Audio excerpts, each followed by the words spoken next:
नमस्कार दोस्तों, triple I EM के आज ट्रिपल आई प्रोग्राम के अंदर आप सब लोगों का स्वागत है।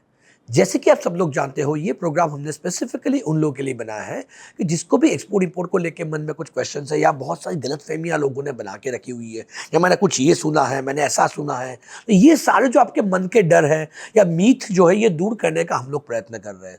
हम लोग कोई कंसल्टेंट या CHA ऐसा कोई नहीं, हम लोग तो खुद एक्सपोर्टर हैं। इंडिया से बहुत सारी कंट्रीज के अंदर हम लोग एक्सपोर्ट करते हैं। हमारे खुद के मैन्युफैक्चरिंग यूनिट से हम लोग कितनी सालों से एक्सपोर्ट कर रहे हैं। तो हमारा एक मिशन है, मिशन गोल्डन बर्ड के नाम से, कि जहां पे लोगों को हम लोग जागरूक कर रहे हैं कि एक्सपोर्ट को लेकर सच्ची जानकारी मिले लोगों को और ज़्यादा से ज़्यादा लोग एक्सपोर्ट इंपोर्ट इंडस्ट्री में आए। तो अगर आपके मन में भी कुछ प्रश्न होते हैं, आपके मन में भी अगर कुछ डाउट होता है, तो मेरी गुजारिश है आप एक बार हमारे बहुत सारे वीडियो बनाए हुए एक बार गो थ्रू कर लीजिए, या तो अगर उसके बाद भी आपको मन में कुछ क्वेश्चन रहते हैं तो #AskTRIPPLIEM लिख के आपके क्वेश्चन पूछ सकते हैं। It will be a pleasure to give you the answer. तो अगर मैं आज के क्वेश्चन की बात करता हूं, मिस्टर कन्ही लाल करके हैं, उन्होंने क्वेश्चन पूछा हुआ है कि माना मैं एक बैंक हूं और मैं एक्सपोर्टर को LC के ऊपर क्रेडिट देता हूं और एक्सपोर्टर रुपया लेकर एक्सपोर्ट ना करे तो मेरा रुपया कैसे रिकवर करेंगे। बहुत अच्छा क्वेश्चन पूछा कान्ही लाल जी।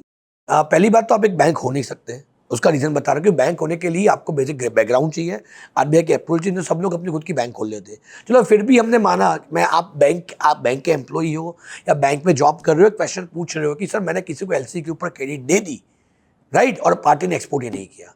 दोस्तों इसीलिए एक्सपोर्ट इंपोर्ट का नॉलेज लेना बहुत जरूरी है। हर बार इसलिए कहता हूँ कि LC का नॉलेज लेना भी उतना ही जरूरी है कि लेटर ऑफ क्रेडिट होता क्या है। पहली बात तो लेटर ऑफ क्रेडिट होता क्या है कि वो एक इंपोर्टर के बैंक की गारंटी है कि अगर इंपोर्टर ने अगर पेमेंट नहीं किया है तो इंपोर्टर की बैंक आपको पेमेंट करेगी। Question number 1। तो एक्सपोर्टर को पेमेंट कब मिलेगा कि जब LC के अंदर जो भी सारी टर्म्स एंड कंडीशंस लिखी हुई है, फुलफिल की हुई है, तो ही बेसिकली एक्सपोर्टर को वो पैसा मिलता है। पहली बात। अब दूसरी बात आती है कि अगर आप एक्सपोर्टर के बैंक हो तो आप दो प्रकार की उसको फाइनेंस कर सकते हो। एक फाइनेंस होता है प्री फाइनेंस होता है। प्री फाइनेंस यानी एक्सपोर्ट करने से पहले ही आपने उसको फाइनेंस किया हुआ है।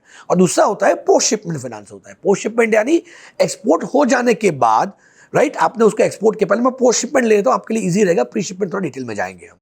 पोस्ट शिपमेंट फाइनेंस यानी आपने पार्टी ने एक्सपोर्ट कर दिया, उसने अपने डॉक्यूमेंट आपकी बैंक अपने बैंक में लगाए, उसकी बैंक ने जिस बैंक ने भी LC खोली हुई है उस बैंक को डॉक्यूमेंट भेज दिए, उसकी बैंक ने कंफर्मेशन दे दिया कि आपने जो भी टर्म नक्की की थी 60 डेज के बाद 90 डेज के बाद आप पेमेंट देने वाले हो, आपके डॉक्यूमेंट सारे ओके, 90 डेज के बाद आपको पेमेंट मिलने वाला है, राइट। जैसे उस बैंक का कंफर्मेशन आएगा तभी एक्सपोर्टर की बैंक एक्सपोर्टर को शायद पेमेंट रिलीज कर सकती है पोस्ट शिपमेंट के अंदर। यानी उसको डर रखने की जरूरत ही नहीं है।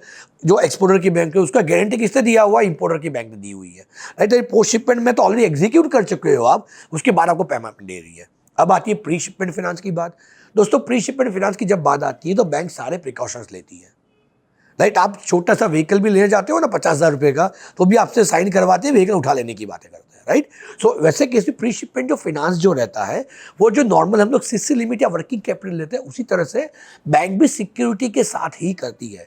एक्सेप्ट अनलेस आप बहुत बड़ा कॉर्पोरेट हाउस हो जहाँ पे आपको एक्स्ट्रा फैसिलिटीज मिली हुई, या तो आप स्टार ट्रेड एक्सपोर्ट हाउस हो या ऐसा कोई स्पेशल फैसिलिटी आपको गवर्नमेंट के पास से मिली हुई है, तभी अनसिक्योर फाइनेंस बेसिकली जो है वो बैंक आपको देती है। अदरवाइज आपकी जो बैंक होगी, जो भी बैंक से काम करते हो, एक्सपोर्टर की जो भी बैंक होती है, प्री शिपमेंट फाइनेंस देने से पहले उसका बैकग्राउंड चेक करती है, ट्रैक रिकॉर्ड चेक करती है और उसके बाद ही करती है, राइट। अभी जैसे आपने एक बताया, आपको गवर्नमेंट ने अभी एक क्रेडिट गारंटी है, बहुत ये SME जो होते हैं, स्मॉल मीडियम एंटरप्राइजेज जो होती है, उनको बेसिकली इतनी बड़ी कंपनी नहीं होती और बैकग्राउंड नहीं होता है, उसके लिए भी सेंट्रल गवर्नमेंट ने एक स्कीम दी हुई है CGT SME करके, क्रेडिट गारंटी फॉर SME करके, जिसके अंतर्गत 1 करोड़ से लेकर 2 करोड़ रुपए तक का बैंक आपको विदाउट सिक्योरिटी फाइनेंस करती है। तो उसके लिए भी आपको बैकग्राउंड होना चाहिए। बैंक को चेक करती है आप किस प्रोजेक्ट के लिए पैसा उठा रहे हो, क्या उठा रहे हो, आपका स्टॉक भी प्लेस करना पड़ता है उनको।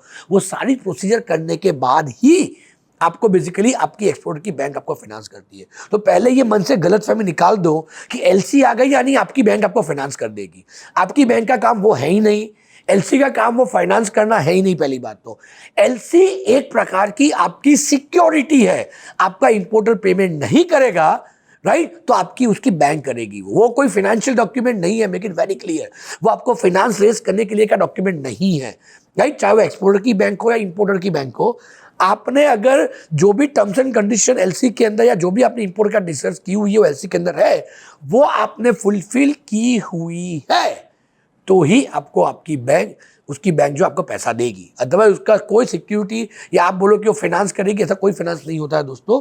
अगर आपने किसी ने बताया है या आपने कहीं से सुना है, ये पूरी गलत फहमी है, राइट। ऐसा कुछ नहीं होता। आपकी बैंक आपको फाइनेंस आपकी क्रेडिट के ऊपर देती है, ना कि इंपोर्टर क्रेडिट के ऊपर।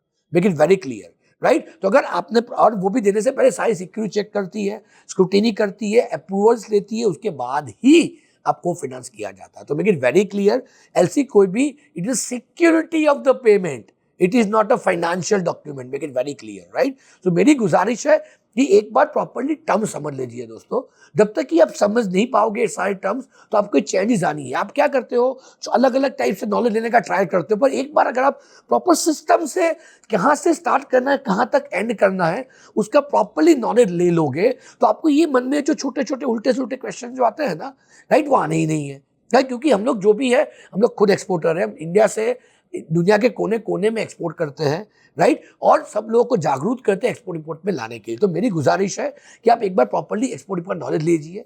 आज ही हमारी काउंसलर से एक बार बात कर लीजिए, समझ लीजिए कि कैसे आप एक्सपोर्ट इंपोर्ट कर सकते हो। ये कोई रेगुलर स्कूल की पढ़ाई नहीं है दोस्तों। ऐसा मत समझना कि पढ़ाई, आपका स्किल डेवलपमेंट है, एनहांसमेंट है आपकी स्किल का, वो जरूरी है। उसके बाद का भी, प्रोग्राम के बाद का भी हमारा सपोर्ट सिस्टम आपके लिए ही है। आपको ये जो भी उसके बाद भी कुछ क्वेरी आती है, क्वेश्चन आता है, तो हम लोग उसका सपोर्ट भी आपको देते हैं। हर फ्राइडे को आई सपोर्ट रहता है, हेल्प डेस्क का सपोर्ट रहता है ईमेल्स के ऊपर, ये सारे सपोर्ट आपको मिलते हैं। तो मेरी गुजारिश है एक बार प्रॉपर सिस्टम समझ लीजिए तो लाल जी, तो आपके लिए बहुत इजी होगा आपको एक्सपोर्ट इंपोर्ट में आगे बढ़ने के लिए। आई एम श्योर आपको आपका आंसर मिला होगा। अगर आपके मन में भी और कुछ क्वेश्चन है या आपके मन में भी और कुछ डाउट है, तो मेरी गुजारिश है एक बार, हमारे बहुत सारे वीडियो बने हुए हैं, एक बार देख लीजिए। और अगर आपको मेरा आंसर अच्छा लगा है तो don't forget to share with your friends, don't forget to subscribe our channel and bell icon दबाना मत भूलिएगा, ताकि आपको रेगुलर बेसिस पे सारी अपडेट्स मिलती रहे और आपका भी एक्सपोर्ट इंपोर्ट को लेकर ज्ञान बढ़ता रहे। तो आइए हम सब मिलके भारत का एक्सपोर्ट बढ़ाए और भारत के वो जो सुनहरे दिन थे, भारत में वापस ले आए। जय हिंद, जय भारत।